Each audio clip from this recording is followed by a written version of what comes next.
Player-created content is one of the many aspects of PC games that's separated from console games. Instead of being limited by content created by the developer of a game, players can modify certain files and import their own creations into the game and interact with it. This is great for players who want to get more bang for their buck, and is the most cost-effective way for game companies to extend the commercial lifespan of their products.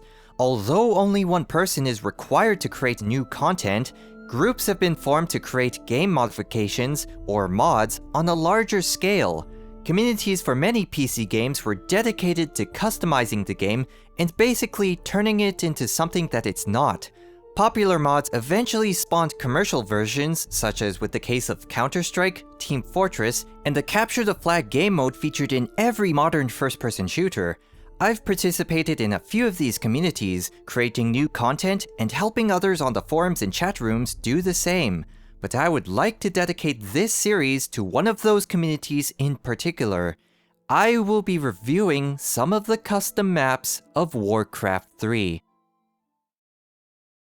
Before I begin, I need to go over something. Professional game developers handle criticism very well and maintain a professional and respectful image at all times.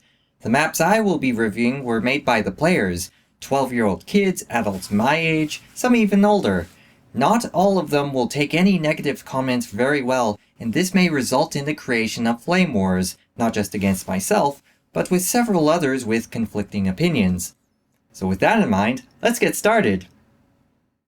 Let's talk about the actual game first. WarCraft III is a real-time strategy game released in 2002 by Blizzard Entertainment, with an expansion pack coming out a year later. There are 4 races to choose from: the Human Alliance, the Orcish Horde, the Undead Scourge, and the Night Elf Sentinels. The gameplay is fast-paced, and in the pro-gaming scene in Europe and Asia, the action is fierce. The real-time strategy genre is almost exclusive to the PC because of the difficulty for console controllers to match the precision and control required by the games that only a mouse and keyboard can offer. WarCraft III, along with StarCraft, are a couple of my favorite games to play, not only because of their competitive nature, but because of the customization with the tools available. Using the map editor included with the game, you can create your own maps, create enchanted forests, barren wastelands, and villages full of people, then create the triggers that will make your world come to life for the players who will explore it. You can create new gameplay rules, new objectives, and new strategies. What you can create is only limited by your imagination and the game engine. The high level of customization for this game, to some people, is the only reason they would go out and spend $40 for it. The first set of maps we'll take a look at is simple enough to understand and play. Players refer to it as Footmen Wars. The most common of this type of map you will see is called Footman Frenzy. The basic concept is that there's between 2 to 4 teams with 3 players each, with every player starting out with a building and enough gold to choose a hero. Every few seconds, a footman spawns at each player's building. Once players have enough units, they will usually head for the center of the map to begin fighting. When a player kills a unit or hero, they will earn gold, which can be used to purchase items for your hero, purchase an additional hero, or upgrade your tech tree, which changes the type of units spawned. Because the original map was unprotected, this allowed other people to modify it. Some of them try to balance the gameplay further, some try to add additional heroes and items, but some of them maliciously changed the map to give the hosting player or a certain team an unfair advantage. There are many different versions of Footman Frenzy out there. It's like every clan and their mothers have their own version specifically tailored to their style, making it very hard to review this map. Not only that, but strategies that work in one version may not necessarily work in another. All I can really comment on are its similarities. It's a decent map to play, with games lasting between 20 to 30 minutes. However, there are some balance issues that rarely go fixed. For example, the Lich's Frost Nova ability.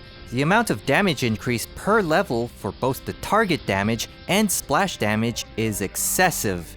Plus the fact that it slows down every enemy unit in the area. It's not too bad at the beginning of the game, but by the mid-game, you'll have an unfair advantage. There's also heroes that can summon units, most notably the Beastmaster. On many versions, their high-level summoned units have spell immunity. That means you can only use physical attacks on it. If your hero depends too much on spell damage, or you don't upgrade your units enough, you are screwed. So in that respect, the player who will dominate the game will depend primarily on what heroes are chosen. As for the units, you will have a huge advantage with the Night Elf path. Why? Because of the multi-level range upgrade. All you need to do is upgrade damage and range, and you will massacre enemy units before they can even attack yours, assuming you have a hero that can kill lots of units to support this.